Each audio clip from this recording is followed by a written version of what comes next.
Naon pangna rokok ulama jumhurna ngamakruh ke. Jadi tong nyalahkeun pangeran, tong nyalahkeun agama. Cing naon nu dileboko sia. Gitu kan. Nu mau ibu ya, maka para ustad, ka para mubalik, ka para ajengan, sok masihan masukan. Sok masihan masukan ieu. Ya. Ieu ka para ajengan, ka para kasepuhan, ka para ustad, ieu mah buya ceterek ieu. Buya mah diriungkeun kungsi diriungkeun ka para ustad. Buya mah rek mare masukan ceteh. Ari ajengan ustad mubalik mah ieu da dibutuhkeun ku umat, sing paranjang umur teh. Sing sarehat, sing jarak-jak. Nah, sabab-sabab sehat, sabab-sabab kuat, nu leuwih utama adalah aya dina makanan dan minuman. Di antara nate eta nu leuwih utama teh aya dina makanan minuman. Meusing urang olahraga tiap poe, makanan minuman langsung masuk kana awak urang.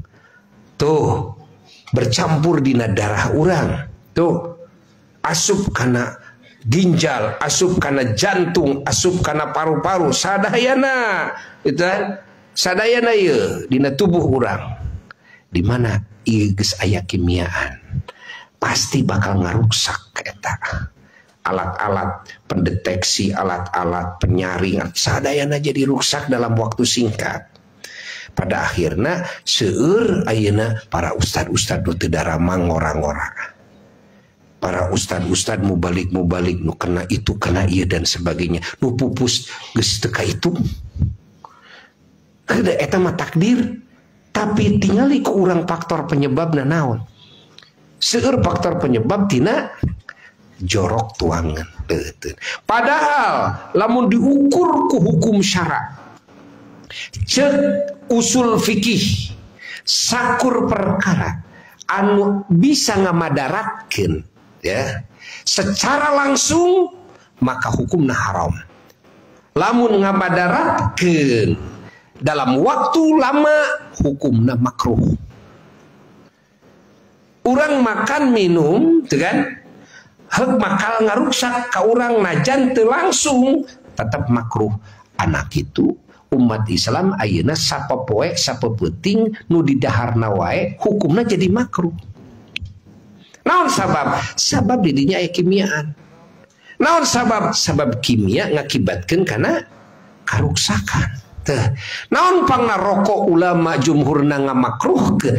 Karena aya sisi doror, aya sisi ngamadaratkeun walaupun dalam waktu nu panjang. Naon sababna pangna wudu ku cai anu kapanasan panon poe? Ya.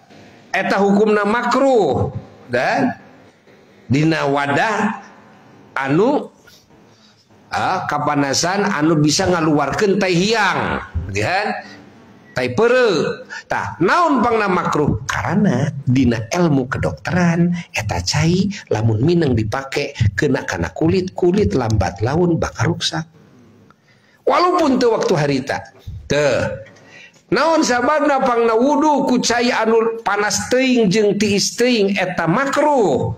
Karena lamun dibiasakeun eta mata ngaruksak kana awak jadi penyakit. Komo lamun langsung saat eta keneh bisa ngelupaskeun kulit haram.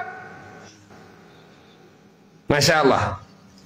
Ya dina agama mah saking Allah bageurna ka urang nepi ka lamun dina waktu salat dek berjamaah ka masjid hujan panepi ka aya salat jama karena naon?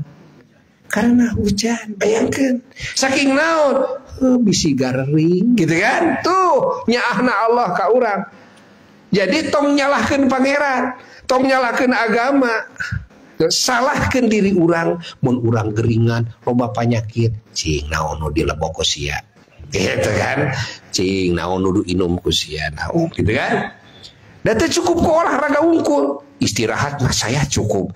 Olahraga tiap hari, nu di dahar nu diinum pan asup ka jero.